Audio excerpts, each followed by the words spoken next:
perkenalkan mungkin jenengan sudah pada tahu. Beliau Hayatullah Profesor Habib Abdullah bin Muhammad Baharun, Rais Jamiatul Ahqaf, Rektor Universitas Al-Ahqaf Al-Maun Yaman, juga beliau Ketua Jamiah Islamiyah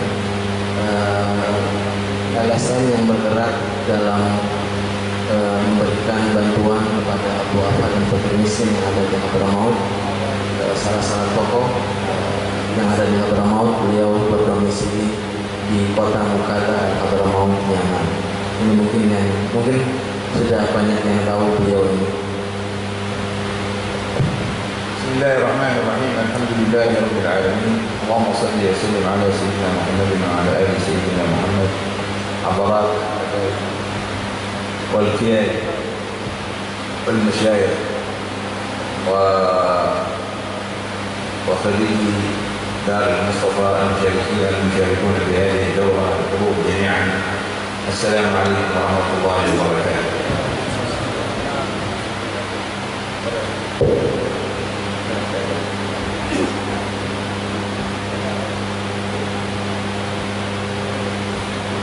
الدعوة إلى الله هي من فروض الكفايات.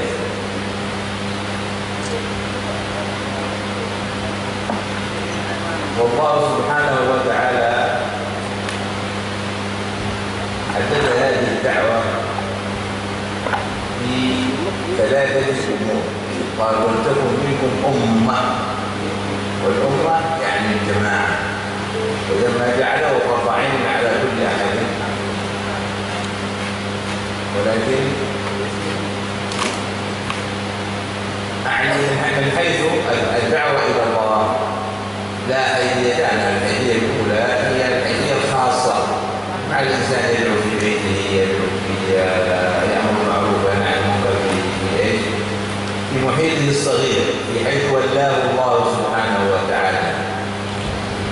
والدعوة بمعناها الخاص إنما تكون بها فرقة، الذين يتفقهون في الدين ويكون عندهم الأهلية إلى القيام بواجب الدعوة.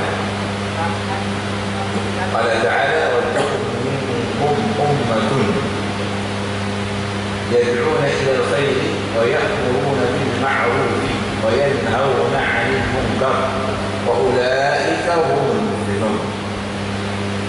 إذن فلاح هؤلاء بأن يقوموا بهذا الواجب، وفلاح الأمة كلها بأن يقام فيها هذا الواجب. يعني الخطاب عن الأمة كلها، ولتكن منكم أي يعني أيها المسلمون أمة أي جماعة يدعون إلى الخير ويأمرون بالمعروف وينهون عن المنكر. فلذلك نحن نتكلم في تفصيل هذه المهمات الثلاث.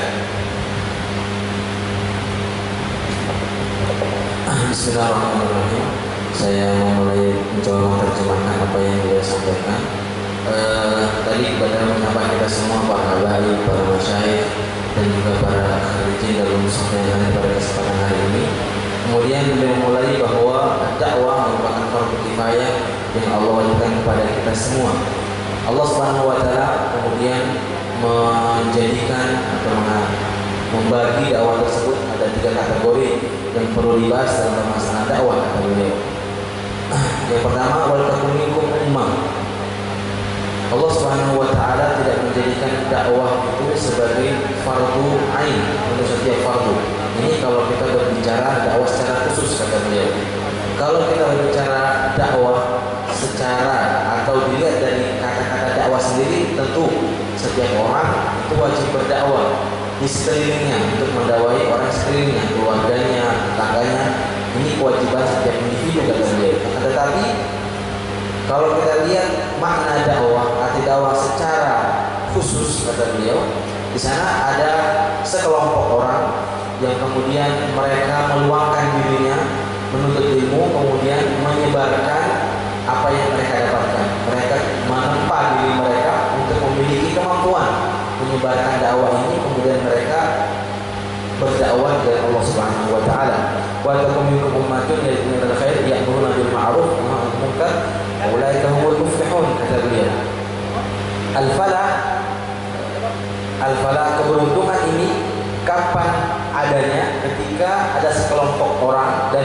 muslim melakukan perkara wajib kifayah ini, yaitu melakukan berdakwah.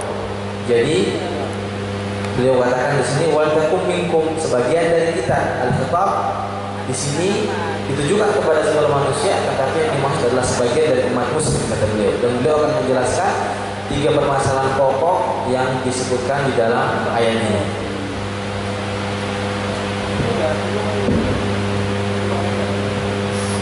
ولكن ما هو الخير الذي أمرنا الله أن ندعو إليه؟ قال تعالى يا أيها الذين آمنوا اركعوا واسجدوا واعبدوا ربكم وافعلوا الخير. إذن الخير معنى شامل لكل ما ينفع، وما ينفع هو ما يحل. فإذا كل شيء فيه نفع هذا يمكن أن يكون من الخير. ثم هناك خير مخصوص وهو ما كان فيه ثواب، وكل ما ينفع إذا قارنته النية صار فيه ثواب. إذا دعونا مثلا للعمل من هو كسول ولا يعمل، دعوناه أن يعمل وأن يحسن وضعه، هذا من الخير. دعونا مثلا إلى أن يقوم إلى كفالة الأيتام، هذا من الخير.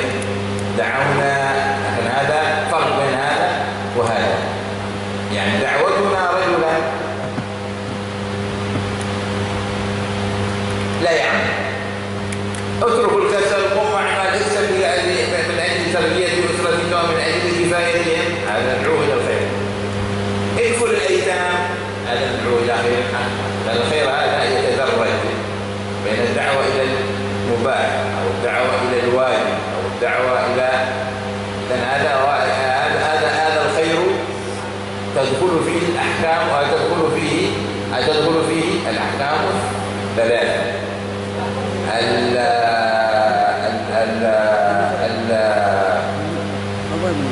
المباح والمندوب والواجب، وكل في ماذا؟ في وصف الخيرية.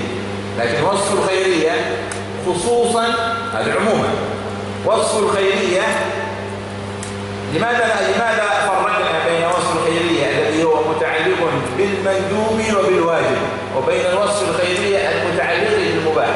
هل نقول أن الدعوة إلى المباح هي دعوة إلى الخير؟ هل المباح خير؟ طبعا خير. يا الذين آمنوا قال تعالى وكلوا واشربوا ولا تسرفوا. فالطعام والشراب هذا مباح ولا مو مباح؟ مباح. وإذا دعينا الناس إلى أن يرقوا حياتهم بمستوى معيشتهم الدنيا دون الترغيب فيها مما يؤدي إلى إخلال الآخرة، نحن ندعوهم إلى مباح. إذن هذا خير. لكن هذا خير ليس مثل الخير الذي فيه ثواب، فيه ندب، الذي هو المندوب والواجب.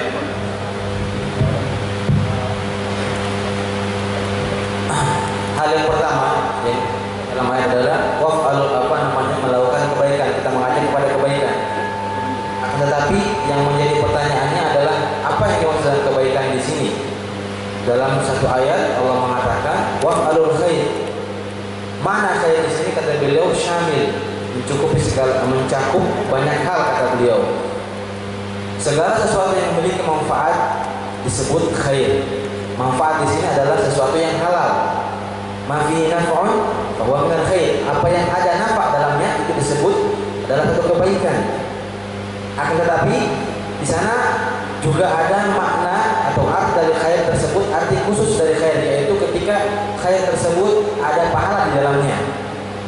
Ketika sesuatu kebaikan yang ada manfaatnya kemudian dibarengi dengan niat, insya Allah nanti kebaikan tersebut juga ada pahalanya, kata beliau.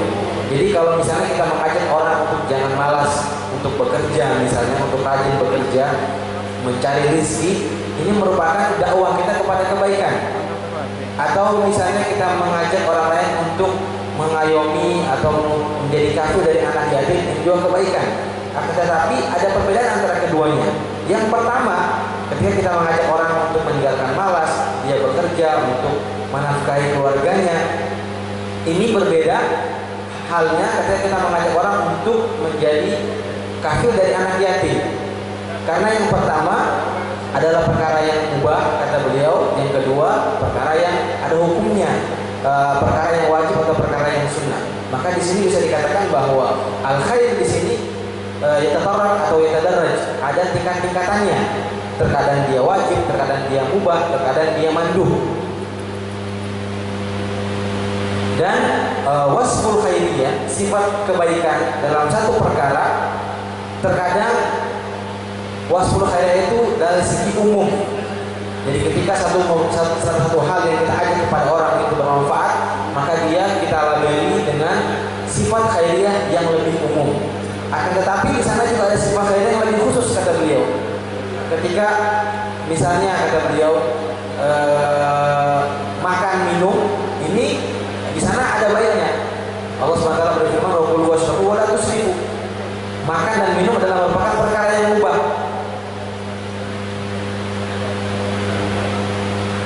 Begitu juga hadis Nabi SAW yang mengatakan, "Ihris ala ma yanfa'uka." Kamu harus memperhatikan apa yang menjadi manfaat bagimu. Ini semua merupakan perkara yang mubah kata beliau. Perkara yang mubah, kita mengajak orang untuk melakukan perkara yang mubah ini juga disebut dakwah. Karena seperti beliau katakan tadi, dakwah itu atau mengajak kepada kebaikan tersebut bisa ada kadang hukumnya mubah, ada hukumnya sunnah, kadang juga ada hukumnya menjadi wajib. Ketika kita mengajak orang untuk meningkatkan ekonominya, meningkatkan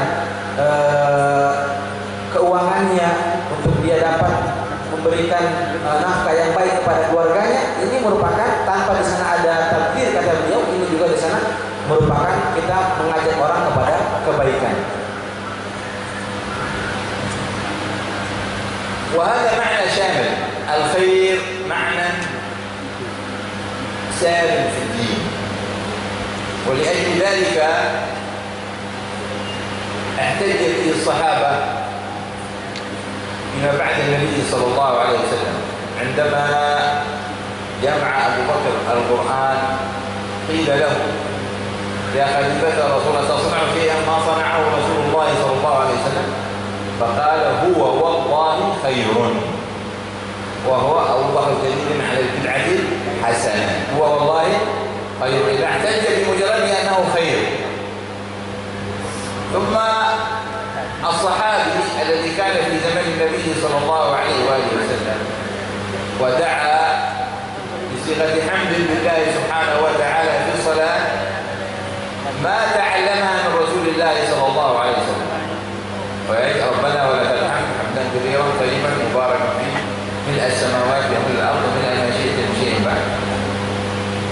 فعندما انقضت الصلاة قال الرجل من الذي قال كذا وكذا؟ قال أنا يا رسول الله. ماذا قال؟ وما أردت إلا الخير وأنا أردت الخير. أنت يا رسول الله قلت لنا ماذا؟ قلت لنا أن الله يقول وافعلوا الخير فأنا فعلت شيء ظننته من الخير. فقال لا يا رسول الله ما أنكر عليه رسول الله صلى الله عليه وسلم قال لا ولكني رأيت بضع عشرة ملكا كلهم يبادرها أيهم يكتبها. إذا احتج بماذا؟ بالخير. كل ما هو خير فهو مشروع. كل ما هو خير فهو مشروع. حتى وإن لم يفعلوا بتفسير رسول الله صلى الله عليه وسلم ولكنه أعطانا القاعدة وأعطانا الجملة. إذا كل خير فهو من سنته صلى الله عليه وسلم وهو من شريعته صلى الله عليه وآله وسلم. إذا الممنوع والبدعة الشيء وما كان محرما بنص واضح جلي كقوله تعالى وقد فصل لكم ما حرم عليكم. لأن الخير هذا معنى واسع.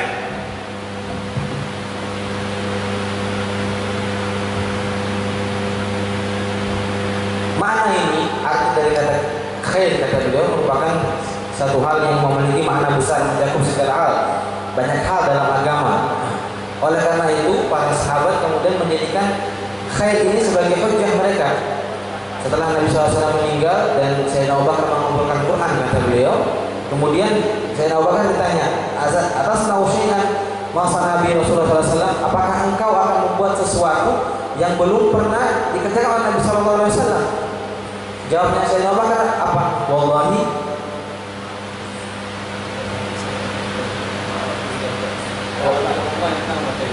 Wallahi innahu la khair. Sayyidina Abu Bakar menjawab, saya bersumpah demi Allah, ini adalah satu kebaikan. Jadi kata khair jadikan dalil untuk mengumpulkan Al-Quran.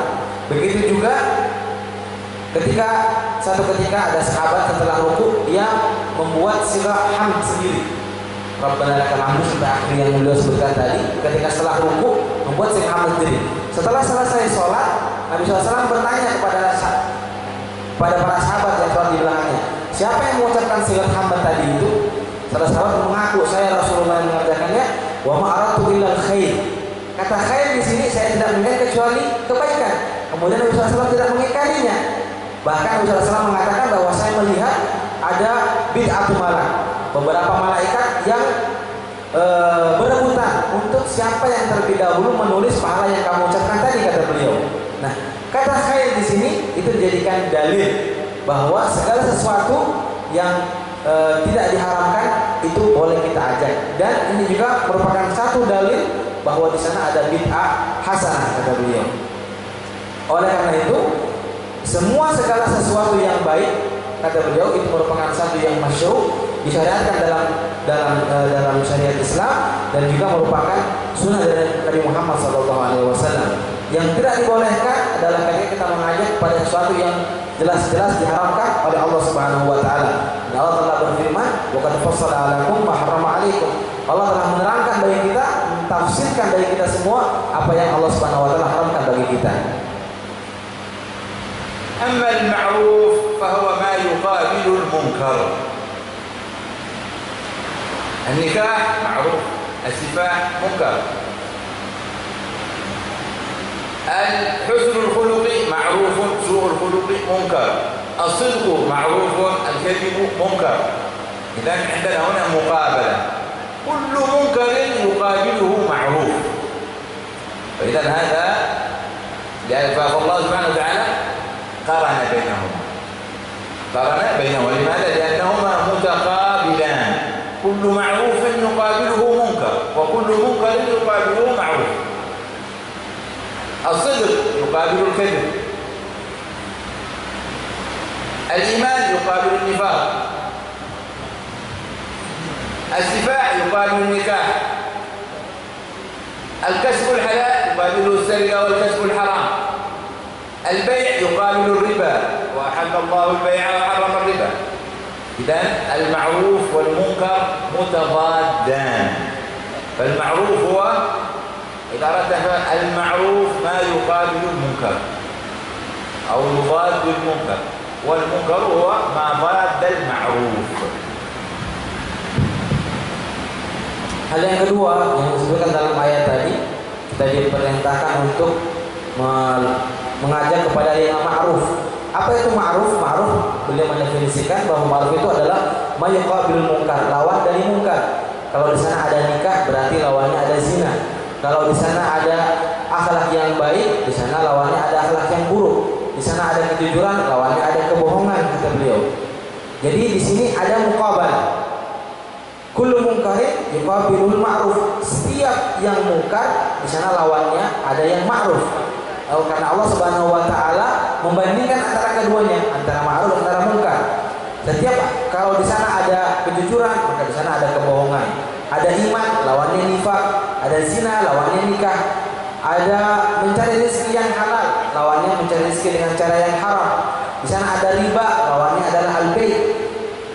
Maka ma'ruf dan munkar adalah sesuatu yang tadad, yang saling kontra, tidak yang saling bertolak belakang. Beliau mendefinisikan bahwa setiap yang ma'ruf itu adalah diddul munkar, yang berlawanan atau kontra dengan yang munkar, begitu pula sebaliknya. إذن ماذا كيف نطبق هذه القاعدة هنا في إندونيسيا؟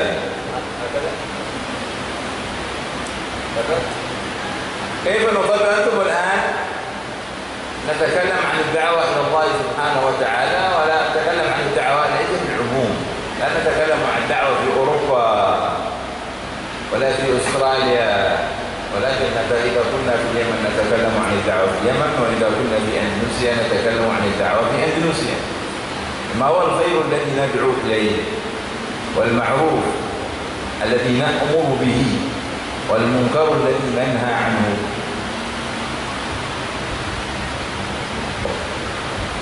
Sekarang yang tadi pertanyaannya bagaimana kita menerapkan kaidah yang kita tahu ini, kata beliau. Ketika kita di sini berbicara dakwah di Indonesia, kita tidak berbicara masalah dakwah di Australia atau di Eropa atau ketika kita berbicara di Yaman, kita akan bicara dakwah dalam konteks Yaman. Ketika kita di sini berbicara di Indonesia, maka kita akan bicara dakwah tersebut dalam konteks kita sebagai orang Indonesia dan berdakwah di Indonesia. Apa yang harus kita ajak dari segi kebaikan, apa yang kita harus perintahkan dalam segi ma'ruf, dan apa yang harus kita larang dari hal yang mungkar.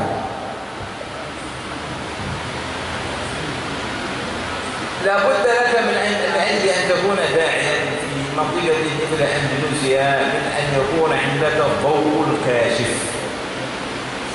لماذا؟ لأن الإنسان أخرجه الله سبحانه وتعالى من بطن أمه لا يعلم شيئا، أي جاهلا.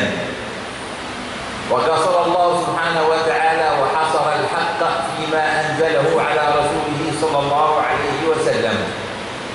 فمهما يكن عند الناس من معارف وعلوم فهي جهل ما لم تكن مطابقة أو مستمدة من الوحي المنزل على النبي صلى الله عليه وسلم. إذا الناس في ظلمة الجهل. إذا لابد أن يكون عندك إيش؟ نور العلم، من أجل أن تستكشف ما معنى الخير، وتستكشف ما معنى المعروف، وتستكشف ما معنى المنكر. لماذا؟ لأن الناس تحكمهم العوائد، وتحكمهم الأعراف، وتحكمهم ما يتعلمونه من رؤسائهم، وما يتعلمونه من بيئتهم، وما يتعلمونه من التلفزيون، وما يتعلمونه من الشارع، وما يتعلمونه من الإنترنت. كل هذا إن لم يكن مستمدا من كلام الله والوحي المنزل على رسول الله صلى الله عليه وسلم فهو جهل وظلمة. لأن العلم هو النور الكاشف. يبقى عندنا ايش؟ عندنا هذه العلم هو النور الكاشف الذي يكشف هذه الظلمة ويبين لك مسارك. لأجل هذا لما ندب الله سبحانه وتعالى من كل طائفة منهم فرقة ليتفقهوا في الدين ثم ينذر قوم إذا رجعوا إليهم لعلهم يحذرون. شرط الإنذار بالفقه. أولا لابد أن تفقه حتى تنذر، لابد أن تعلم حتى تعلم، لأن فاقد الشيء لا يؤتيه.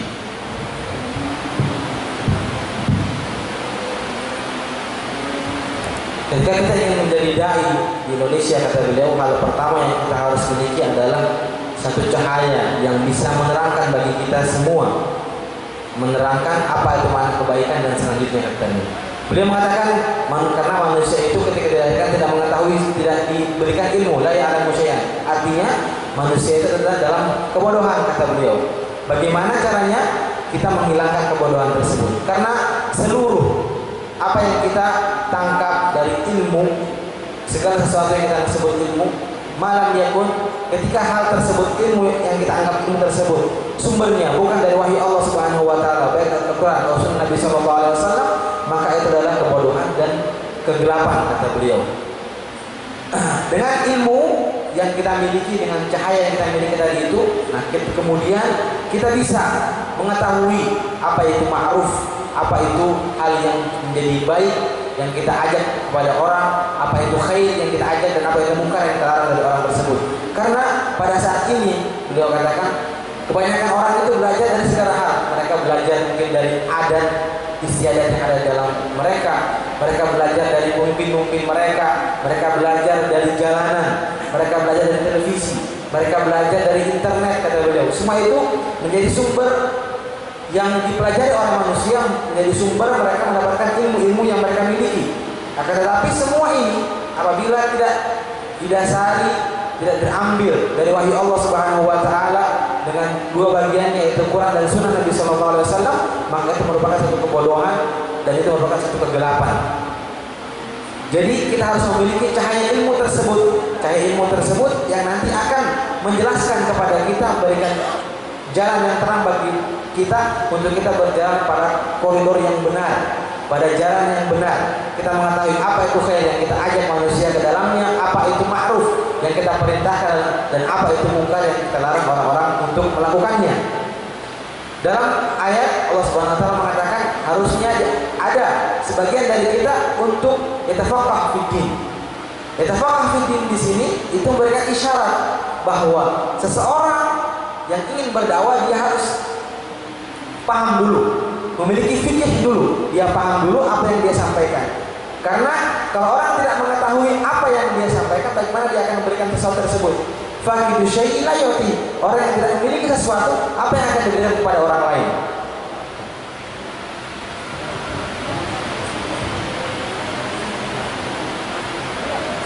الشيء الثاني، الظلمة الثانية غير ظلمة الجهل التي تشيع في هذه البلاد هي ظلمة الهوى. والهوى هنا هو أن نعرف الحق ثم نتنكب عنه. والهوى هنا يأتي في اتباع أئمة الضلال، بمعنى هنا الأكابر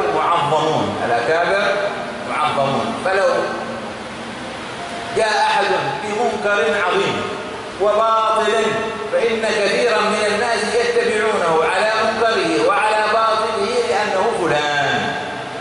فأبغى ظلمة إيش؟ ظلمة الهوى. وكثير من الشياطين يصولون ويجولون في الساحة الأندلسية لأن لهم حيثية اجتماعية، ولأن الدعاية رفعتهم عاليا، رغم أنهم يضادون ما أنزل على رسول الله صلى الله عليه وسلم ويأتون بالمنكرات الواضحة الجلية التي لا حجة لهم فيها ولا شبهة.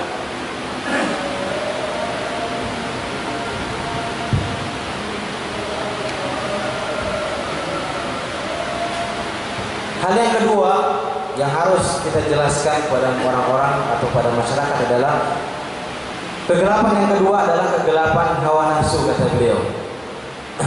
Hawa nafsu di sini yang beliau maksudkan adalah ketika kita mengetahui sesuatu tetapi kita mengingkarinya, kita menutup mata terhadap hal tersebut.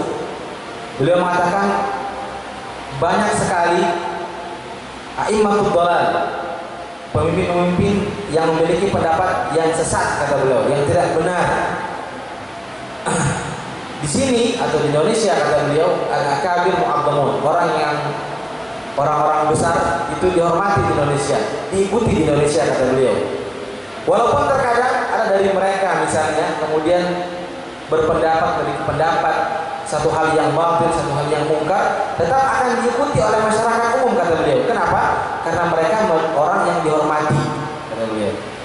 Dan di sini, kata beliau, banyak sekali dari syaitan-syaitan dari manusia, kata beliau, mereka dihormati, diikuti pendapatnya. Kenapa? Karena dia memiliki kedudukan yang tinggi dalam masyarakat kita, memiliki haithiyah ijtimaiyah dalam masyarakat kita, kemudian dia dipropagandakan dengan media-media yang ada, walaupun apa yang dia sampaikan, pendapatnya dia itu bertentangan sekali dengan apa yang disampaikan oleh Muhammad SAW dalam syariatnya, dan mereka tidak memiliki hujjah sama sekali dalam apa yang mereka sampaikan, tetap mereka pun itu diikuti oleh masyarakat karena mereka memiliki kedudukan atau dipandang sebagai orang yang alim.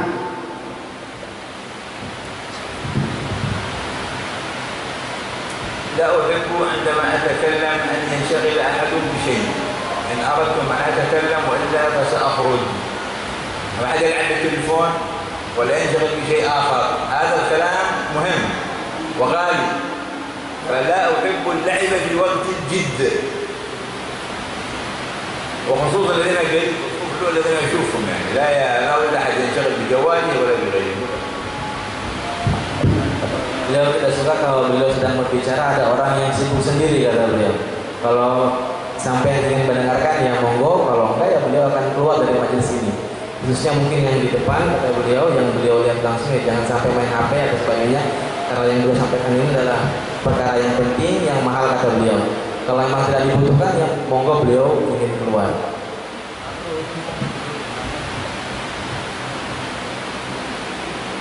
الشيء الثاني غلبة العوائد، وهذا من الهوى. الإنسان يرتكب كثير من الأخطاء ومن المنكرات. لماذا؟ العادة حاكمة، العادة في البلد حاكمة.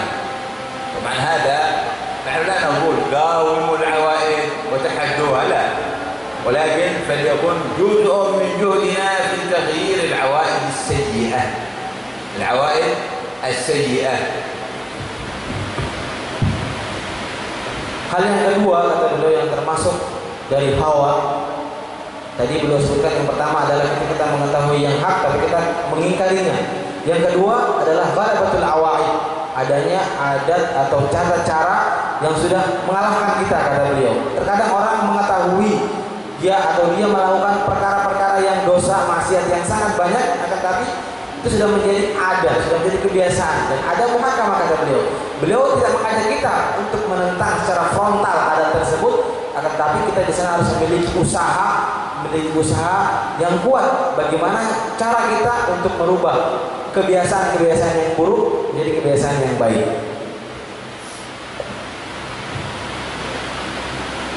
الضوء الذي يكشف ظلمة الهوى هو الإيمان، والإيمان هنا معناه التعظيم لله ولرسوله وما جاء عن الله ورسوله. والثاني الإيمان بالآخرة. قال الله سبحانه وتعالى: وكذلك جعلنا لكل نبي عدوا شياطين الإنس والجن يوحي بعضهم إلى بعض زخرف القول غرورا ولو شاء الله ما فعلوه فذرهم وما يفترون ولتصغى إليه أفئدة الذين لا يؤمنون بالآخرة وليرضوه وليقترفوا ما هم مقترفون. إذن التحصين أعداء النبي صلى الله عليه وآله وسلم هم الشياطين، والشياطين بعضهم شياطين الإنس وبعضهم شياطين الجن، وكلهم يعلم بعض. تقول كيف الشيطان الإنسي يعلم جماعة؟ الشيطان الإنسي ممكن أن يعلم الشيطان الجني، لأن طبيعة الإنس مختلفة. الله يوحي بعضهم إلى بعض، يعني الجن يوحي إلى الإنس والإنس يوحي إلى الجن. زخرف القول غرورا، يغررون، يزخرفون القول منه بالدعاية والكلام المحسن، ولكنه باطل، يزينون الباطل ويلبسون على الناس. لكن من الذي يستمع لهذا؟ ضعيف الإيمان، ضعيف الإيمان. إذن كيف نداوي هذا؟ نداويه بغرس الإيمان، زرع محبة النبي صلى الله عليه وسلم وتعظيمه وتعظيم ما جاء به، زرع الإيمان بالآخرة. لابد الإنسان يفهم أنه سيموت ويسأل عن كل شيء، فمن يعمل مثقال ذرة خيرا يره ومن يعمل مثقال ذرة شرا يره. حتى الإنسان المؤمن لا يمكن أن يتساهل في شيء يمس دينه.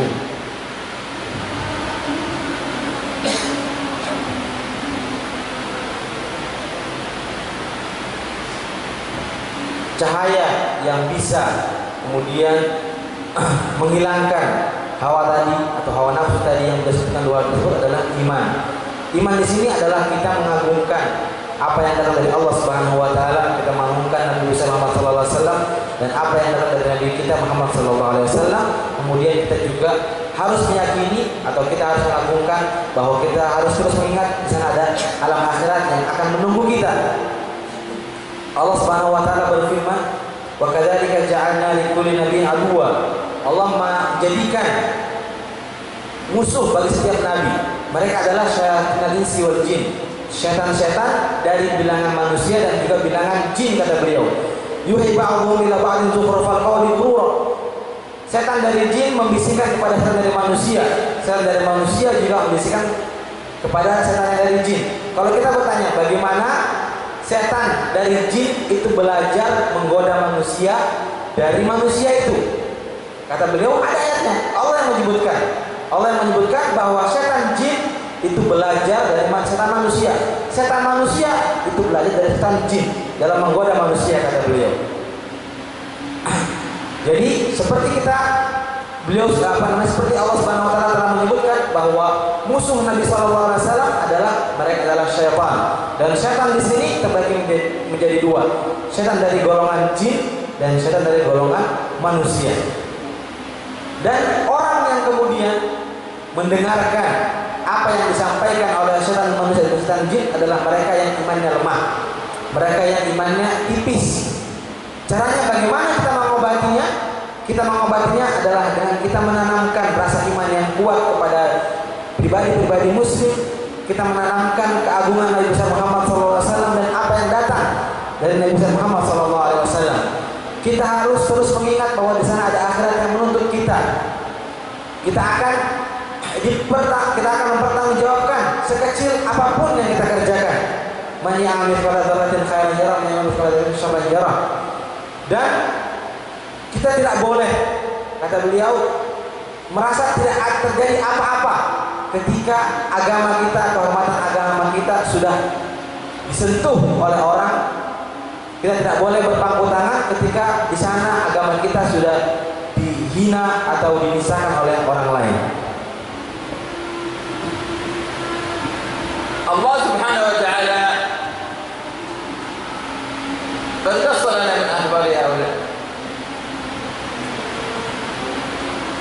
قال تعالى: ولا تأكلوا مما لم يذكر اسم الله عليه وإنه لفسق وإن الشياطين ليوحون إلى أوليائهم ليجادلوكم وإن أطعتموهم إنكم لمشركون. وقال تعالى: ذلك بأنهم قالوا إنما البيع مثل الربا وأحل الله البيع وحرم الربا. إذن ماذا هم يقولون؟ يشبهون لنا. ماذا قالوا في مسألة الذبائح؟ قالوا: كيف تقولون أن ما قتلتم حلال وما قتل الله حرام؟ الميتة هذه من قتلها؟ الله قتلها. كيف تقولون حرام؟ والذبيحة هذه المذكاة من قتلها؟ أنتم قتلتموها. كيف تقولون يعني الذي قتلها الله أولى بالحل من الذي قتلتموها أنتم؟ ما رد الله عليه التفسير. ولا طبعا منطقهم هذا بإيش؟ هذا مثال على زخرف القول. مثال على زخرف القول. قالوا إيش؟ قال الله سبحانه وتعالى: وإن الشياطين ليوحون إلى أوليائهم، يعني من الإنس، ليجادلوكم وإن أطعتموهم إنكم لمشركون. عندما حرم الله الربا قالوا: الربا إيش هو؟ الربا مثل البيع. أنا أبيع مال بمال، أبيع المال هذا مؤجلا يعني أبيع الماء أعطيه حالا الآن وأقبضه مؤجلا بزيادة. بيع. عشان أشتري السلعة بكذا وبعدين أبيعها بكذا، هذا مثل البيع. ما فسر الله عليه الحجة بالمنطق. قال أنا ربكم أمرتكم بكذا وهو الصواب. ما أحل الحلال هو ما أحل الله، والحرام هو ما حرم الله، والدين هو ما شرع الله. ما يجي أحد يقول أنا بعدني أريد أن أسأل ليش هذا حلال وليش هذا حرام وليش هذا كذا وليش هذا كذا. هذا هو معنى أن ينصب نفسه ربا ويريد أن نعبده من دون الله، يصور صنم. قال النبي صلى الله عليه وآله وسلم، وقد سأله عدي بن حاتم في قوله سبحانه وتعالى: اتخذوا أحبارهم ورهبانهم أربابا من دون الله. قال: يا رسول الله لم يكونوا يعبدونهم؟ قال: بلى، كانوا يحلون لهم الحرام ويحرمون عليهم الحلال فاتبعوهم فتلك عبادتهم إياهم. الحلال ما أحل الله، والحرام ما حرم الله، والدين ما شرع الله. طالما نؤمن أن لا إله إلا الله وأن محمد رسول الله انتهت القصة، خلاص ما نقعد نجادل ليش وكيف. وهذا ما يأتي به الزنادقة الذين يدخلون الآن في مسمى إيش؟ الليبرالية وغير الليبرالية. الليبرالية والذين يأتون يقول لا، النساء الآن مختلفات، أو القرآن هذا نزل في زمن قديم، وبعضهم يكفر كفرا بواحا صراحا ويقول أن القرآن هذا منتج ثقافي أو منتج بشري، يعني يقول مثل ما قال الكفار أنه ما أنزل على رسول الله صلى الله عليه وسلم ما تقوله رسول الله. إذا أنت تشهد أن لا إله إلا الله وأن محمدا رسول الله ستخرج من كل هذه الظلمة، وقف عند هذه الحقيقة ولا تتجاوزها.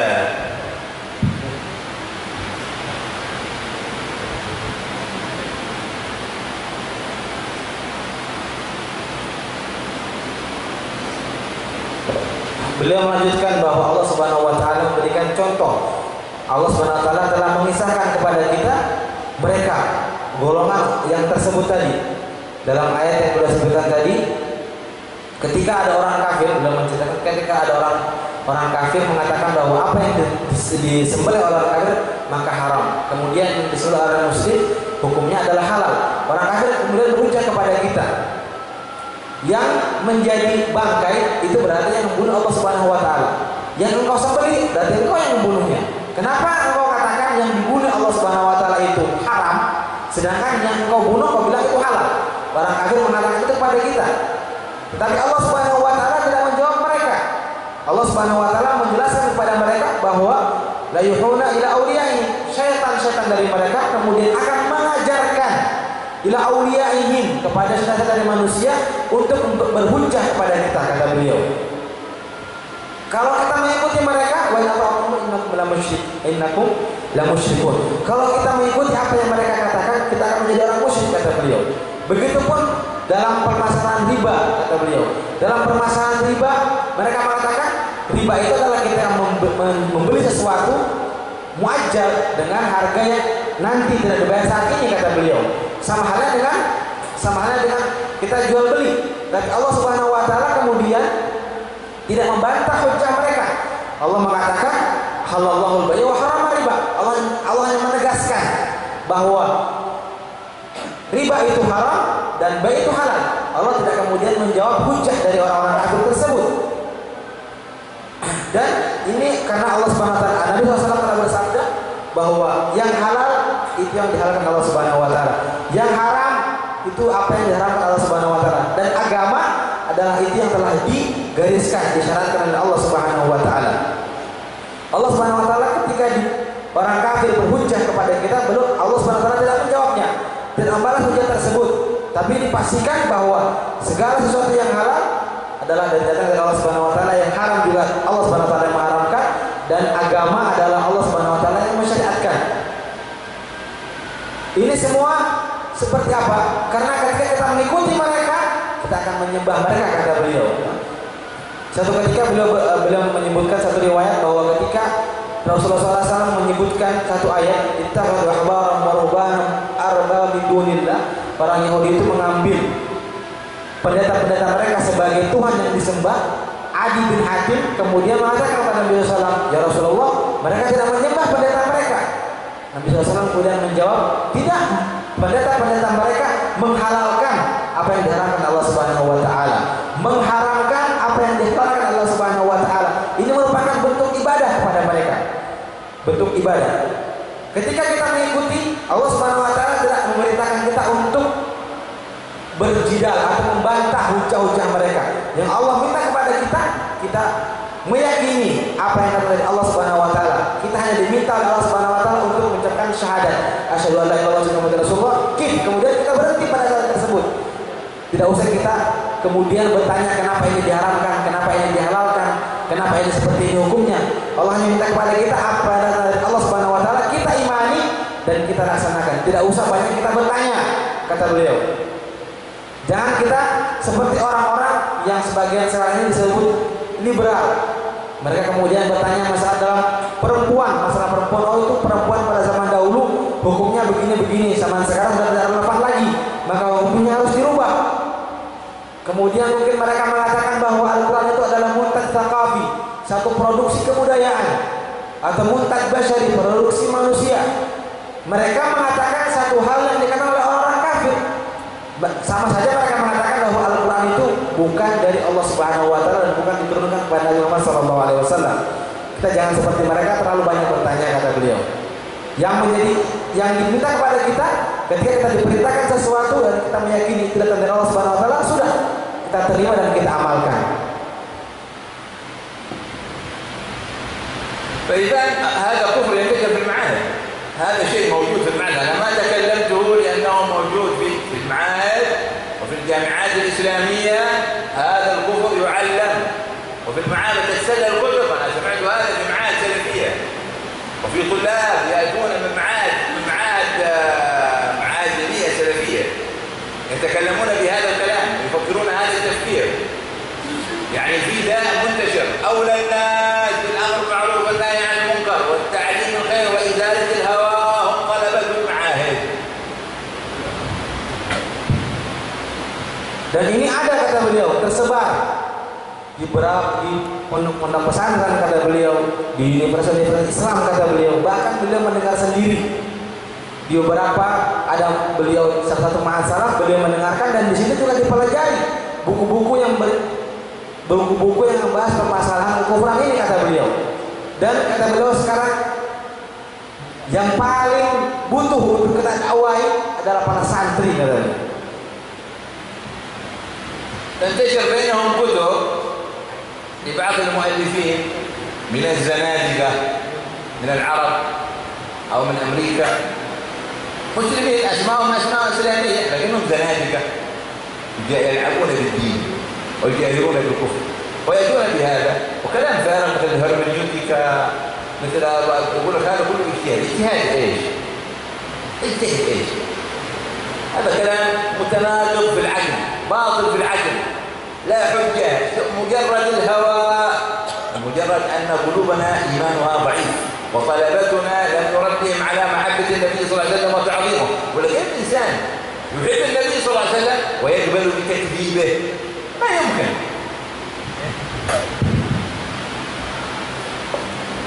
Bahkan kata beliau, di sana ada beberapa bacaan-bacaan yang dikarang oleh sebagian orang yang mengaku bahwa dia adalah muslim, namanya muslim, kata beliau, tetapi mereka adalah zindi. Dalam buku-buku mereka ditulis kekufuran, kata beliau, mereka mempermainkan agama. Kemudian mereka katakan bahwa ini dalam merupakan ijtihad. Izin apa, kata beliau? Yang mereka sampaikan semuanya kontradiksi secara akal, kata beliau. Semuanya merupakan hawa nafsu belaka. Tidak ada hujah sama sekali yang bisa dipertanggungjawabkan, kata beliau.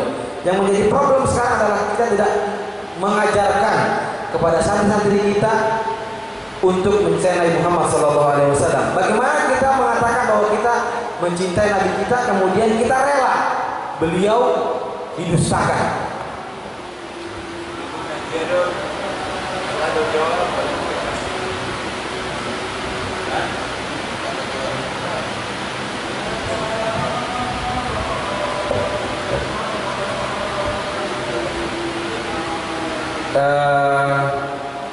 Saya nggak tahu juga jalannya bagaimana, cuma katanya di sini dibuka sesi pertanyaan. Mungkin ada yang ingin bertanya, silahkan.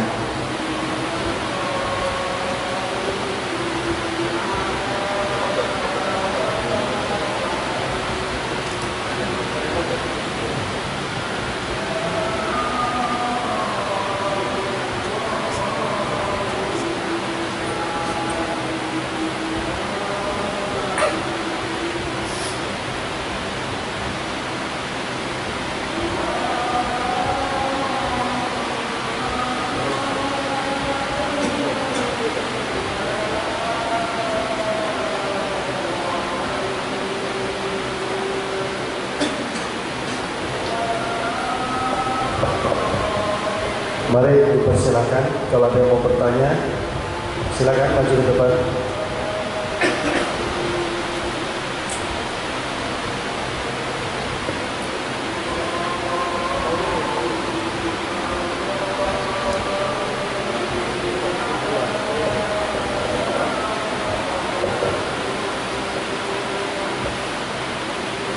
Assalamualaikum warahmatullahi wabarakatuh. Jadi sekarang di Indonesia telah gembar di masalah Ahok. Ya, untuk menyikapinya itu gimana? Soalnya kemarin tuh salah satu ulama ada yang mengatakan nantinya kita kita ikut istilahnya itu melangkah seperti itu tadi dengan lima itu gimana, atau sekedar kita ini mendakwahkan pada teman-teman kalau itu salah sekedar seperti itu, atau harus ikrar dan juga menyampaikan pada khalayak umum seperti itu.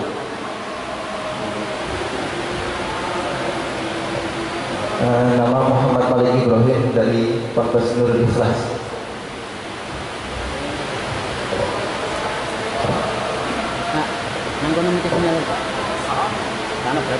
طبعا هناك في هذه المسألة أمران مهمان.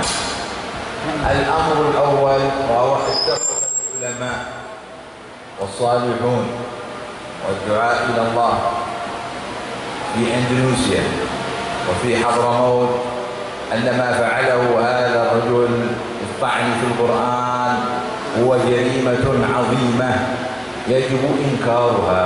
هذا اتفاق. لكن ما هي الوسيلة؟ اختلفت الاجتهادات.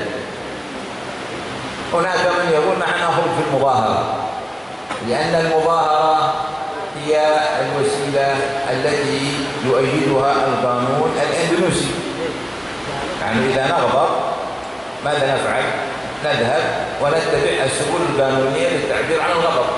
نقول للحكومة نحن غاضبون من أن رجلا ليس مسلما يطعن في القرآن ويطعن في العلماء، ونريد أن تتخذوا ضده العقوبة بموجب ايش؟ بموجب القانون الأندونيسي الذي يمنع تحذير الأديان. فهذا الغضب، إذا الغضب متفق عليه، التعبير عن الغضب مختلف فيه، لأن الوسيلة تعود إلى اجتهاد الناس. لكن إياك أن تفهم إذا أحد من العلماء مثلا ينقل عن الحبيب عمر أنه يقول المظاهرات ليست طريقة، ليست من طريقتنا، لا تظن، وقال لكن حاشا وكلا مثلا أن نقبل بأن أحد يتطاول على القرآن. إذا هو يقول نحن نغضب ونغضب غضبا شديدا، عندما أغضب لهذا ما في عندنا إيمان. واضح الآن؟ طبعا هؤلاء الشياطين يحاولون يحرفون كلام العلماء. إذا قال أحد نحن مثلا المظاهرات ليست طريقة، أنا أقول لا، معناته أنه هذا ليس هناك مشكلة، هؤلاء يضخمون المشكلة. لا، في مشكلة وفي غضب ويجب أن نغضب ونغضب غضبا شديدا جدا. لكن كيف نفعل؟ واحد يقول أنا نقول المظاهرات، يقول لا، نحن ما نقول المظاهرات، نحن نفعل شيء آخر. إيش هو الشيء الآخر؟ إذا اسألوا أهل الغيرة، أهل الغيرة في الدين كيف نفعل إذا كان واحد يقول خرج يا أهل المظاهرة، أنا أقول مثلا خرجوا في المظاهرة. هنا مثلا الخريجين دار المصريين نخرج في المظاهرة، لكن لا ننكر على من يخرج في المظاهرة، ندعو له ونقول جزاك الله خيرا وقواك الله. ونحن ماذا نفعل؟ نوعي الناس، نحن فقط في الوعي. إذا أحد ما ينكر نجعله ينكر، إذا أحد لا يغضب نجعله يغضب. وبهذا يكون هذا كله يصب في مجرى واحد، وهو أن يصل صوتنا إلى الحكومة وأن تمنع هذا التطاول، أن تعاقب هذا المتطاول. الهدف واحد والطرق مختلفة. واضح؟ وكذلك لا ينكر أحد على الآخر، لأن مسألة اجتهادات. الخروج في المظاهرة اجتهاد، والذين قاموا به جزاهم الله خيرا، يعني قاموا بأمر عظيم وتعرضوا للمخاطر. والذين يقولون احنا ما نخرج في المظاهرة عنوا بأننا ندعو ونبين ونوضح ونحرض المؤمنين على أنهم ماذا؟ مثلا ممكن يكون في القرية أو في المعاد هؤلاء يجتمعون يكتبون خطابا لمن؟ للرئيس مثلا أو للحكومة، يقول نحن ننكر ما حصل. وهذه وسيلة أخرى يكتبون مثلا في الصحافة في الإنترنت في كذا. ما تكون القضية مظاهرة أو غير مظاهرة. الشياطين يلعبون هذه اللعبة، أو المظاهرة أنتم مع المظاهرة أو لستم مع المظاهرة؟ ولا احنا مع المظاهرة. والثاني يقول احنا لسنا مع المظاهرة. طيب لسنا مع المظاهرة على ايش الأساس؟ معكم وسيلة أخرى؟ ممتاز، معكم وسيلة أخرى؟ أهلا وسهلا. ما معكم وسيلة أخرى؟ فايش فلا بد لكم أن تغضبوا وتبحثوا عن وسيلة للتعبير عن الغضب. قلنا الشياطين ماذا يفعلون؟ الشياطين يوهموننا أن من يقول أننا نتخذ سبيلا آخر غير المظاهرة أنهم لا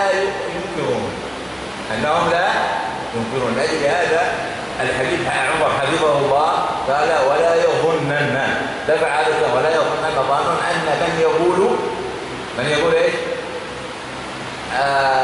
يعني أننا لا يظن ظان أننا نرضى عن هذا المنكر. حاشا وكلا. وطبعا هو سيأتي وسيبين بيانا أوضح من هذا إن شاء الله. لكن الشاهد أنه بالإجماع علماء اندونيسيا والعالم مجمعون على الإنكار على هذا المنكر العظيم. ما يمكن، لأنه الأمة إذا ماتت، كان قبل هذا في درس هنا كانت حادثة الصندل الذي مكتوب عليه ايش؟ آية سورة الإخلاص، وظنوا أن الأمة ماتت. اعلموا أن هناك حرب على الإسلام، هناك حرب على الإسلام في هذه البلاد، حرب ليست لعبة. وبالتالي يجب أن يكون عندنا الغيرة وعندنا الغضب، ولكن هناك ما يقول لك الغضب هذا يجب أن يكون أولا بعيدا عن العنف. ما نتخذ العنف قوة تحدث فوضى، يعني ما لا يحمد عقباه، كما نستطيع أن نسيطر على الأمور، لكن نضغط في ظل النظام والقانون الأندونيسي حتى يتغير هذا المنكر.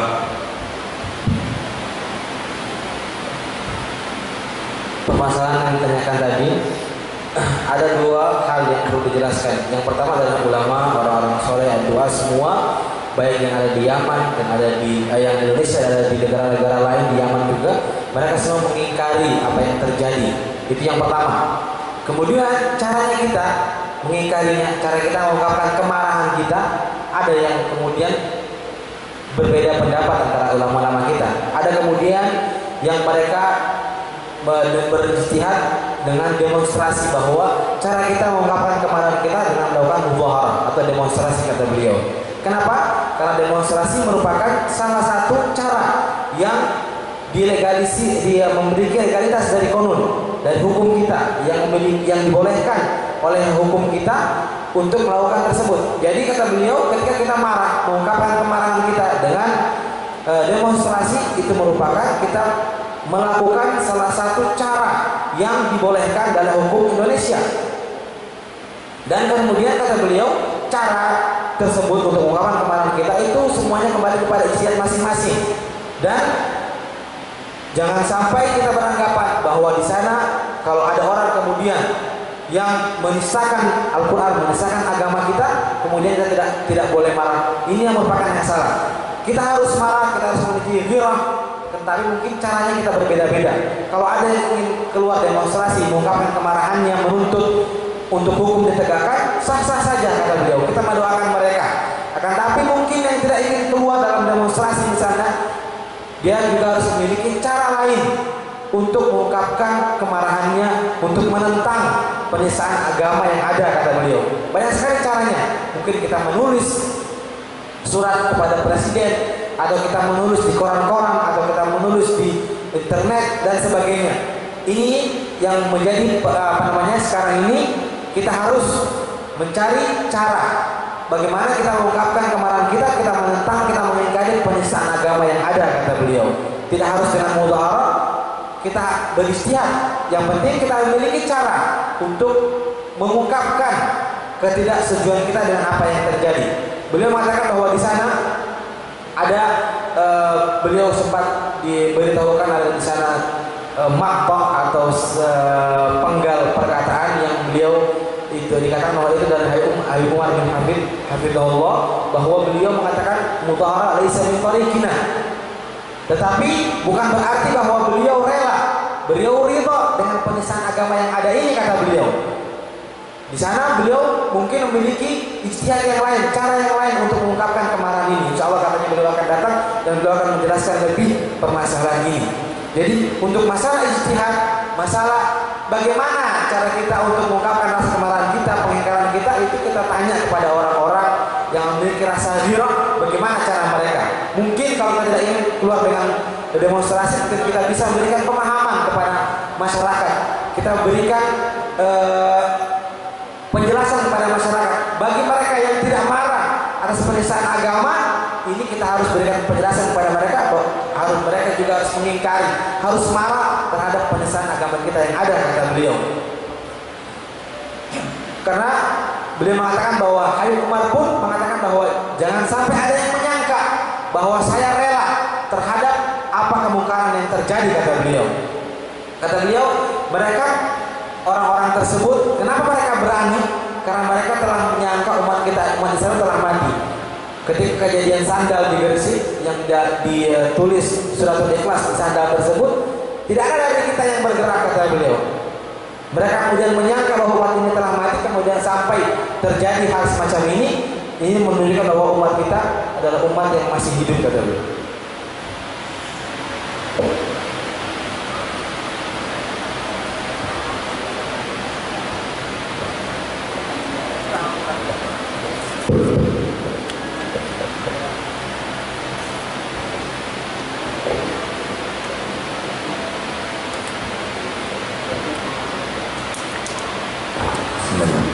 Jazakumullah khair ala bayanikum al-wafi an aqsam ad-da'wah allati fi biladina Indonesia, dhulmatul jahl wa dhulmatul hawa wa ghalabatil awa'id. Al-Ridlaliyun allati dhakartum وقد دخلوا في المعاهد الإسلامية ومعاهد سلفية. ماذا رأيكم والاقتراح منكم؟ هل ينبغي للمعاهد أن يدرس مثل هذا الضرر وماذا يجيب لهم؟ هل بعضهم ما يعرف حتى ما هو الرذليون وما هدفهم وما الذي يخالف النص القرآني والنص سنة النبي صلى الله عليه وسلم؟ هل تقترح رأيكم تدرس هذه المواضيع في المعاهد حتى الطلبة يعرف ويفهم ضرره؟ هناك خطة غربية واضحة جدا، واضحة المعالم. هناك أكثر من 100 جامعة إسلامية في إندونيسيا، في أغلبها يوجد أناس لا يؤمنون بالإسلام ويقدمون كلاما كفرا واضحا صراحا بواحا، مثل القول أن القرآن منفذ بشري مثلا، أو ينشرون أشياء من ألاعيب الزنادقة مثل الهرمنيوتيكا. معنى الهرمنيوتيكا يعني أن تقيم نفسك مقام المؤلف، مقام الكاتب، فينزلون القرآن منزل كلام البشر. ثم يقول الهرمنيوتيكا هذه معناته أن القارئ يضع نفسه محل المؤلف، هم يقولون مات المؤلف. إذا واحد قال كلاما مثلا هم يفسرونه، يفسره ايش؟ على هواه. واضح؟ يفسره على هواه، لكن هذا كلام الله لا يبدل ولا يغير. كيف انتم تفسروا كما تفسر النصوص الادبيه؟ اذا هذا الهرمنيوتيكا تطبيق على القران كفر. وانا لا اقول هذا كلام عام، انا اعرف ما هي الهرمنيوتيكا وما القائلين بها وتطورها. انا اتكلم عن معرفه بعلم اناقش من يتكلمون في هذا بالتفصيل في كل أفكارها. نحن عندنا علم التفسير. القرآن نسلم أنه كتاب الله منزل على النبي صلى الله عليه وسلم، وبهذا نكون مسلمين. إذا شككنا أن النبي صلى الله عليه وسلم لم ينزل عليه وإنما تكولوا ما نكون مسلمين، لأن هذا معنى شهادته أن محمدا رسول الله. فإذا إلى هذه الدرجة من الخطورة وصل الكلام. في كلام ثاني يسموه بلوراليزم. البلوراليزم هي أن تقول أساسها أن الناس لا يعرفون إلا معرفة قليلة، وبالتالي الحق يتفرق بينهم. الحق يتفرق بينهم. كما أن نقول أن كل واحد عنده وجه، عنده حق، فطبقوه على الاثنين. قالوا نعم، كل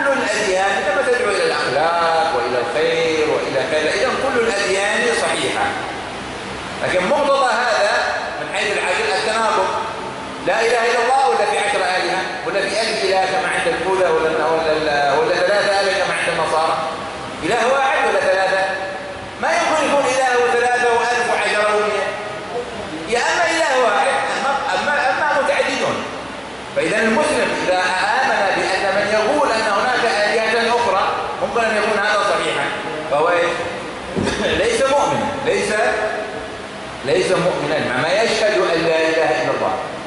إذا قال أن من يصدق النبي صلى الله عليه وسلم ومن يكذبه هم بمثابة واحدة. إذا تصدق النبي صح، وإذا تكذب النبي صح. إذا تقول أن الله واحد صح، وإذا تقول أن الله 3 صح، وإذا تقول الله 1000 صح. إذا هذا تناقض في العدل. العدل لا يقبل هذا، إنما يجي من الهوى، من اللعب، من الزندقة، من غلظ الكفر. إما أن تكون مسلما جادا تقول لا إله إلا الله محمد رسول الله. معنى لا إله إلا الله أنه لا إله واحد بس. من يقول أنهم أكثر يبقى باطل. محمد رسول الله، من يقول أنه ليس رسول الله يبقى مبطل. الذي يدخل الجنة الذي يشهد الله محمد رسول الله وخلص من قلبه ويكفر بكل ما ناقضها وإذا سيدخل النار كأنما قال.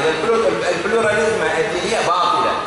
تعدد الأديان كلها صح، هذا كلام فارغ وكلام يؤدي إلى الكفر والعياذ بالله وكلام متناقض في العدل. هذه شائعة. طبعا يا أخي أنت مريض، هذا مرض.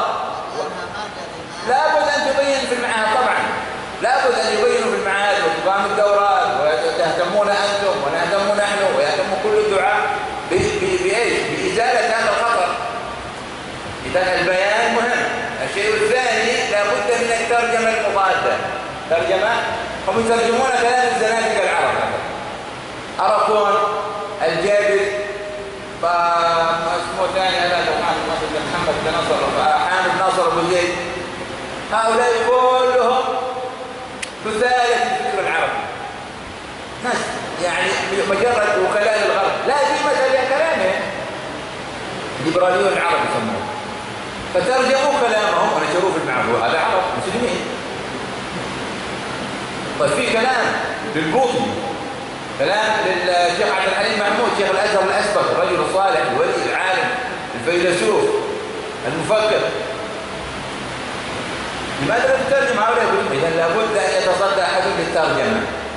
خريجي عبد الرحمن خريجي اليمن مسؤولون عن هذه النقطة، أن نترجم وأن نوزع في المعاهد، أن تبلور هذه الأفكار ويرد عليها ضروري. هذا الوسيلة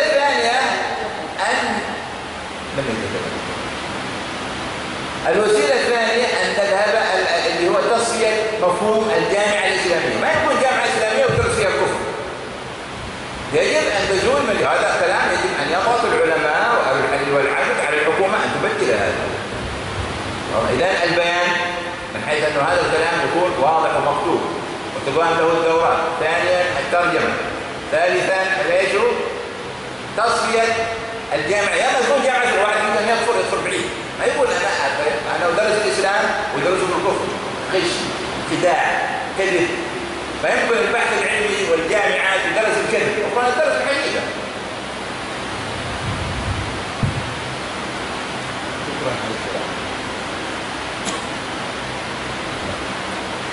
Tadi beliau menyinggung masalah liberal, kata beliau. Jadi pertanyaannya oleh Sayyid, bagaimana? Apakah harus diajarkan juga materi-materi semacam ini di pondok-pondok pesantren? Kata beliau.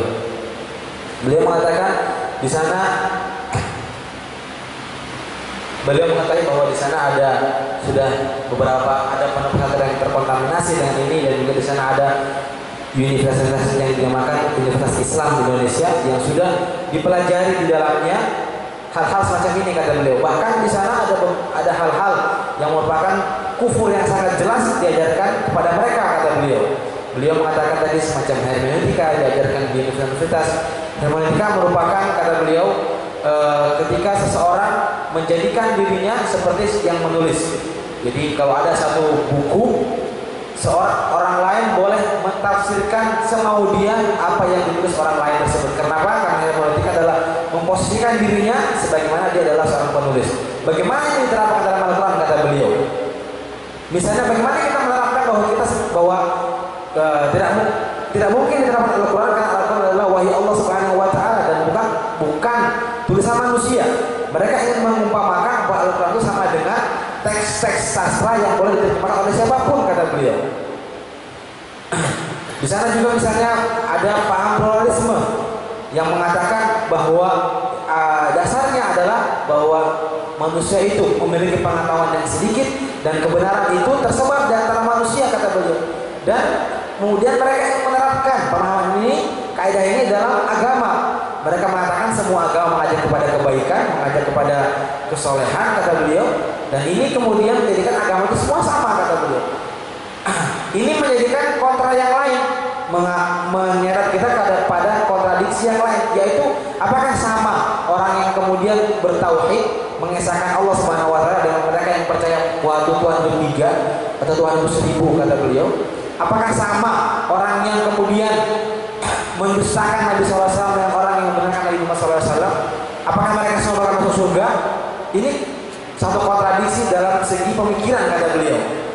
Jadi kata beliau, kalau kita ingin menjadi seorang yang muslim, jadilah seorang muslim yang serius. Jangan kita abu-abu. Kita mengaku muslim, tapi kita menyebarkan perkataan-perkataan yang di sana ada kufrannya kata beliau, atau membawa kepada kekufuran. Yang hal yang menjadi penting kata beliau tadi beliau sampaikan bahwa harus diajarkan, harus diterangkan kepada santri, kepada mahasiswa hal semacam ini, dijelaskan kepada mereka kesesatan dan ketidakbagusan ilmu yang semacam itu. Yang kedua kata beliau di sana harus ada terjemahan yang menjadi kitab-kitab yang sesuai dengan aswaja atau sunnah wal jamaah kata beliau. Karena seperti di sana banyak sekali dari para pemikir-pemikir liberal orang Arab, zanadikal Arab kata beliau, seperti Arakon, Hasan Hamid Abu Zaid. Mereka kitab-kitab Al-Jabiri, Muhammad Al-Jabiri, kitab-kitab mereka diterjemahkan ke dalam bahasa Indonesia dan menjadi bacaan di beberapa pondok pesantren dan di Universitas Islam kata beliau. Di sana juga harus ada gerakan kita menerjemahkan kitabnya Dr. Al-Buti misalnya, atau Syekh Abdul Halim Mahmud, Mufti Syekh Azhar yang terdahulu, beliau seorang wali, seorang mufakir, filosof kata beliau. Kita harus menerjemahkan kitab-kitab mereka. Ini menjadi tugas tanggung jawab dari para alumni Yaman atau alumni Hadramaut untuk menerjemahkan kitab-kitab mereka sebagai agar di sana ada balance, ada tawasud. Jangan sampai kita di sana hanya yang dibaca kitab-kitab para zanadikal Arab, pemikir-pemikir Arab yang di negara Arab pemikiran mereka tidak diterima oleh orang Arab, kemudian diterjemahkan di Indonesia dan di sini diagung-agungkan kata beliau. Dan yang ketiga, harus kita bersihkan pemahaman universitas di Indonesia ini kata beliau. Kita harus menekan pemerintah atau menekan orang-orang yang memiliki kepentingan, kekuatan dalam hal ini agar mereka kemudian menghilangkan hal-hal yang menyebarkan kekufuran di dalam universitas yang ada kata beliau. Bagaimana dinamakan universitas Islam tetapi di dalamnya diajarkan kekufuran kata beliau?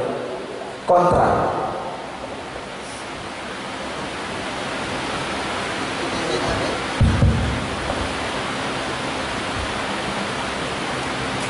سمعنا أن نطلب منكم تتكرم علينا برسالة مختصرة البيان عن هذه الكلية.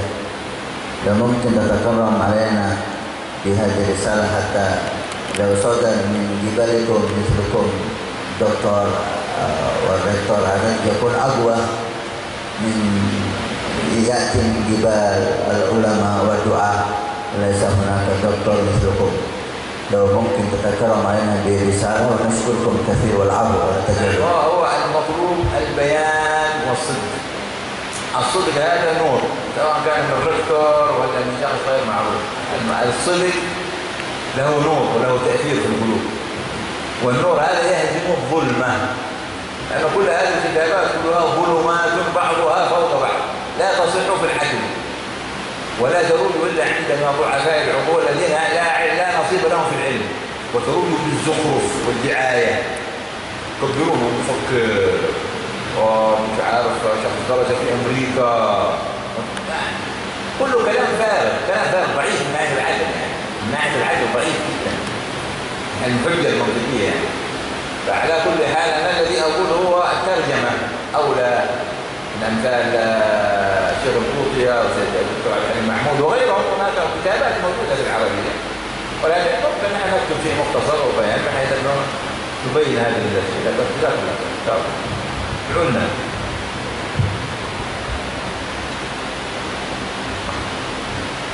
Terima kasih. Saya Ali Mubarak dari Bojonegoro. Mau menanyakan, Dek, kenapa selalu di Timur Tengah itu penyelesaian politiknya dengan perang? Kita yang di sini di Indonesia itu miris, kenapa Timur Tengah semuanya perang? Itu saja. Terima kasih. Apa penyebab dan biar kita tahu langsung dari panjenengan, itu aja. Terima kasih.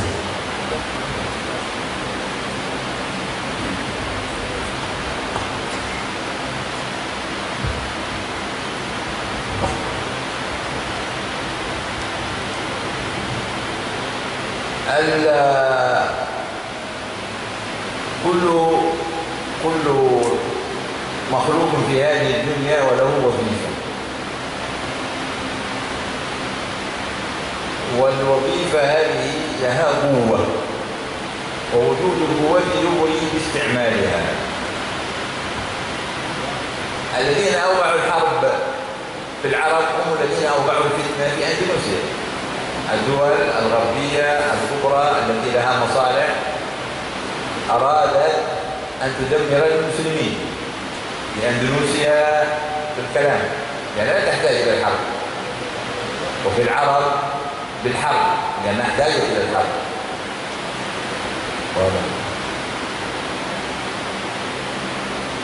يعني العرب هنا عندهم قابلية أنظمتهم غير مستقرة. أولا فتتوهم، لأنهم إذا اتحدوا العرب سيتحد المسلمون. إذن الوظيفة الكبرى بالنسبة للغرب أن يفرق العرب، فزرع بينهم دولة اليهود إسرائيل وجعلهم متفرقين. بعدما خرج الاستعمار خرج من عندكم، يعني مثلا الاستعمار الفرنسي خرج من المغرب العربي، جعل المغرب العربي 3 دول 4 دول، هي المغرب، الجزائر، تونس، لا ليبيا ما هي، لم تكن تحت الاستعمار الفرنسي، وتونس، والرابعة موريتانيا، وصنع دويلة الآن تطالب الاستقلال من المغرب اللي هي البوليساريو هي الصحراء. إذا الهولنديون عندما خرجوا من عندكم أنتم سلبوكم الدولة كاملة، رغم أن أندونيسيا كاملة للتفريق، لا حاجة بهم إلى أن يفرقوكم، لكن هناك احتاجوا أن يفرقوا العرب. واضح؟ أيضا الإنجليز كانوا موجودين في مصر وموجودين في السودان، جعلوا مصر دولة وجعلوا السودان دولة وهم متجاورات، وكانوا أيضا موجودين في الخليج كله، فجعلوا اليمن جنوب، وجعلوا ماذا؟ عمان دولة، وجعلوا الإمارات دولة، وجعلوا قطر دولة، وجعلوا البحرين دولة، وجعلوا الكويت دولة. إذن هم عنوا أولا أن يفرقوا، وبعد التفريق ماذا فعلوا؟ حرشوا. هؤلاء لو كانوا قوة، لو كان العرب دولة واحدة، إذا ماذا سيكونوا قوة مستقلة، فلا يجب أن نفرقهم. فالتفريق هو الأصل في الحروب هذه. واضح الآن؟ هذا رقم 1. Pertama kata beliau, semua manusia itu memiliki tugas masing-masing, dan tugas itu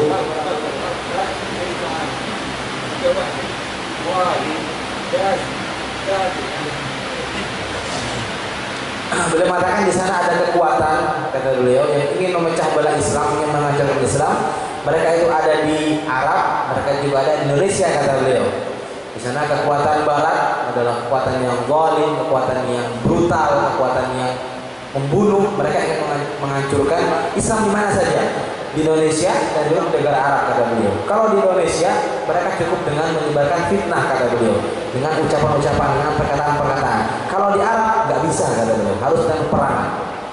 Harus di Arab itu memang kalau Arab itu bersatu, kata beliau, maka di sana semua umat itu akan bersatu. Sengaja orang kekuatan-kekuatan yang memusuhi Islam ingin memecah belah Islam tersebut. Mereka kemudian menciptakan perpecahan di negara-negara Arab. Beliau mengatakan pertama dengan dia dimunculkan negara Israel di tengah-tengah masyarakat Arab. Kedua, kata beliau, setiap penjajahan yang ada di negara-negara Arab, penjajah-penjajah tersebut berusaha untuk memisahkan negara-negara tersebut menjadi beberapa negara. Misalnya, Prancis ketika menjajah Maghrib, kemudian ketika mereka keluar dari Maghrib, mereka memecahkan Maghrib menjadi 4 negara. Maghrib, Maroko sendiri, Tunis, Aljazair, dan Mauritania. Sekarang ada negara kelima yang menurut kemerdekaannya, yaitu Sahara, sebelahnya Mauritania. Inggris ketika masuk menjajah negara Arab, Mesir dan Sudan dipisahkan.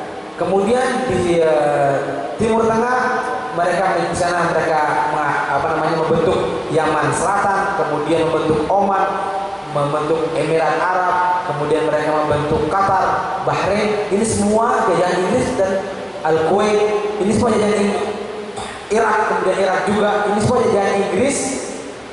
Sengaja oleh mereka untuk dipisah-pisahkan, kata beliau. Di Indonesia ketika Belanda keluar dari Indonesia, oleh Belanda sengaja diserahkan negara ini satu negara kesatuan dari Sabang sampai Merauke, tidak ada yang dipisah-pisahkan oleh Belanda. Padahal Belanda mampu saja untuk menjadikan negara Indonesia ini negara terpisah-pisah, kata beliau. Ini kenapa? Karena fitnah. Mereka ingin mengajarkan Islam di Indonesia cukup dengan perkataan, tapi di Arab harus dengan perangan, kata beliau. Ketika mereka telah berhasil memecahkan negara-negara ini menjadi negara-negara kecil, kemudian mereka adu antara negara-negara ini agar terjadi peperangan. كذلك هم وجدوا أن العرب تمسكهم بالدين قوي جدا، فقالوا نحن نجعل لهم فتنة في الدين، فجابوا الوهابية وجابوا الشيعة وقالوا تقاتلوا فيما بينكم، لأن هذا توصية من واحد اسمه برنارد لويس وغيره من المستشرقين الغربيين، قال للمسلمين إذا أردتم أن تضربوهم فلم يتفرقون فيما بينهم، هم يبادلوا بعضهم بعضا. قالوا هذا الحرب الجديدة. الحرب الجديدة ما هي؟ الحرب القديمة الجيل الأول من الأسلحة هو السيف والرمح والترس وكذا. الجيل الثاني الأسلحة النارية. الجيل الثالث الجيل الجديد الآن من الحرب هو أن تجعل خصمك يقتل بعضه بعضا وأنت تكون الحكم. اقتلوهم بسلاحين، اعطوا هذا واعطوا هذا وحركوا بينهم.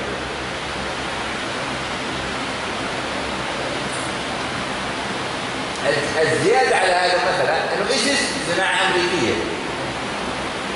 هذا يقول ترامب هذا المرشح الرئاسة قال أن أوباما وكلينتون هم الذين صنعوا إيسيس، لا وجود له.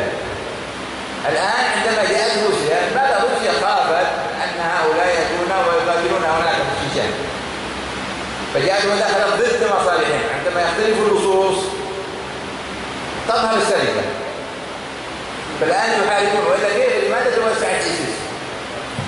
المشاعر الوحشية التي كانت تصنعها المخابرات الغربية، وزارة الدفاع الأمريكية تتكلم، هذا كلام منشور موثق، ليس كلام هذا ليس كلام موثق منشور. دفعت أكثر من 500 مليون لشركة إنتاج بريطانية. الناس يتعجبون كيف إيسيس تنتج أفلام يعني عالية جدا بجودة السينما بمشاهد ذبح وقتل، هذا كله تنفيذ. لماذا؟ من أجل تنفير الناس على الإسلام. لماذا ينفرون الناس على الإسلام؟ لأن الإسلام أصبح خطرا يهدد الغرب. لماذا؟ لأنه ينمو بسرعة الغرب، فيريدون أن كل من يسمع الإسلام يسمع الإسلام متوحش، الإسلام تيروريست، الإسلام كذا، الإسلام كذا، حتى ينفروا من الإسلام. فإذا أنتم السعيد من اتعظ بالله. الله ما ابتلاكم بأن تقاتلوا فيما بينكم، ولكن ابتلاكم في أرض يريدون يغيروا دينكم. دافعوا عن دينكم، تجنبوا العنف، تأخذوا السبل السلمية، علم الناس على محبة الله ومحبة النبي صلى الله عليه وآله وسلم تمسك بطريقة أهل السنة والجماعة وصفاء الاعتقاد. لا تسمحوا للزنادقة بأن يلعبوا بعقول أولادكم وبناتكم والله أكبر.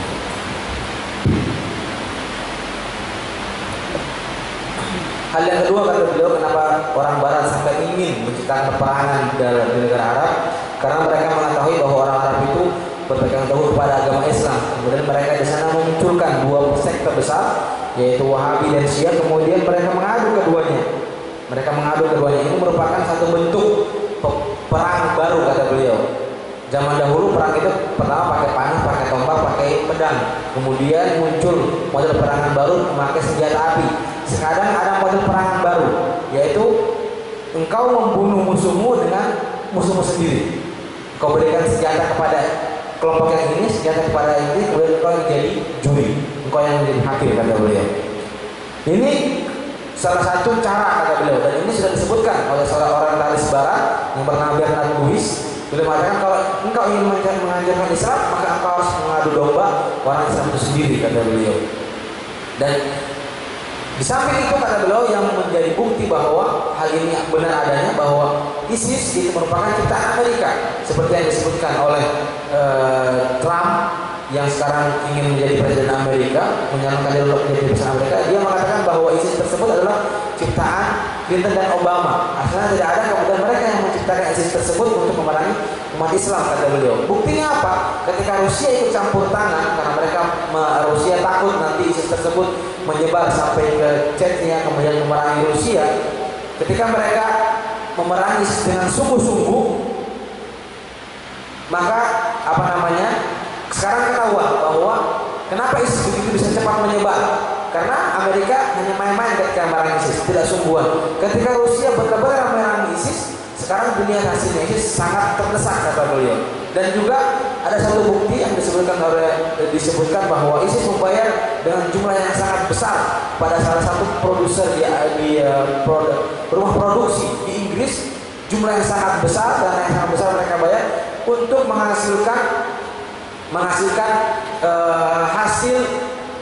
Ketika mereka membunuh atau mensusi tawanan mereka membayar rumah produksi di Inggris untuk merekam itu semua dan disebarkan agar hasil yang dihasilkan itu sangat bagus sekali seperti film-film Hollywood, sehingga kemudian ini agar tersebar di dunia bahwa Islam itu radikal, Islam itu agama yang keras.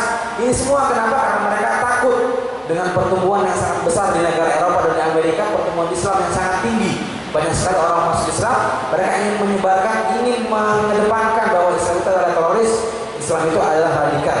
Allah Subhanahu wa taala tidak memberikan ujian kepada bangsa Indonesia dengan peperangan kata beliau. Tetapi Allah Subhanahu wa taala memberikan ujian kepada bangsa Indonesia dengan mereka berusaha untuk merubah agama kita, berusaha untuk merubah syariat kita kata beliau, dan ini kita harus lawan tentunya tanpa dengan radikal, tanpa kekerasan, tanpa anarkis kata beliau. Kita harus lawan ini, kita harus memberikan pengetahuan kepada masyarakat, dan juga kita harus bebaskan anak-anak kita harus ajarkan kepada mereka untuk dari hal-hal macam ini. Kita harus bersihkan keyakinan mereka dari hal fitnah-fitnah yang disebarluaskan di Indonesia.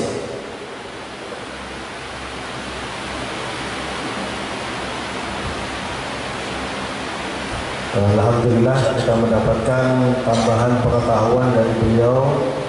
Kita sangat berterima kasih. Jazakumullah khair ala hudurikum ya hadir.